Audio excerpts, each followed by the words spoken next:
what are some of the other challenges with tech support, with growing, building, scaling tech support teams?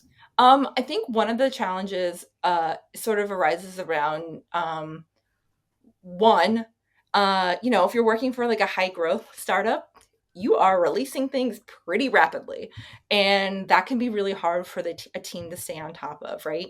Um, so that would be one of the big challenges I've sort of identified. I think the other is that sort of process for the support team to report bugs and sort of that inner relationship between product and engineering for bug reporting, but also for like preparing for new features, or if you have beta releases, how are we going to do we have a good process for letting product and Mhm. engineering know so that we can get those fixed, especially for like a beta release or Yeah. a new feature launch, right? So I think that's some of the stuff that is challenging, but when you can get it worked out, I think um, really makes a difference, both I for the find internal team, but also your customers. I find that very frustrating as a user because my first stop for customer support or tech support is typically Google.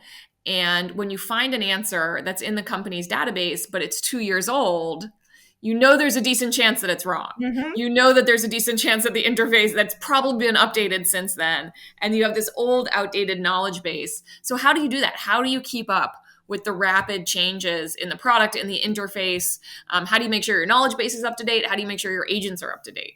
Oh, that's a good question. Well, in a perfect world, you have support operations, but in a less than perfect world, which I've been in both, uh, you still need to prioritize it. So, when I was at Wistia, we had senior support specialists who were later we reclassified them as support engineers because they were doing, really high level of technical work, but they also were the folks on the team who were responsible for some of those more support ops type responsibilities, including our help center. So when I started at Wistia, the help center was, it had a lot of good content, but it wasn't like as well organized. So one of the senior support specialists, I asked like, hey, is this something you want to take on? Like owning the help center. And so that became one of her, like the things she specialized in. And she worked with our user UX research team to use some of their expertise and resources to help us reorganize our sort of data architecture for our help center.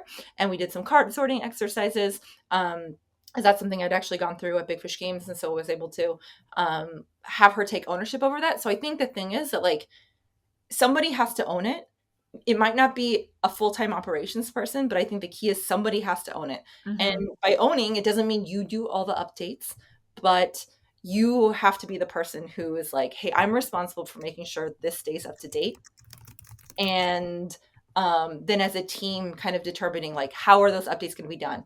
Do we have a backlog? And then the owner sort of assigns it out, does some of them themselves, but assigns it out. But I think the key is that even if you don't have somebody whose full-time job is to do that thing, it needs to have somebody who is the owner.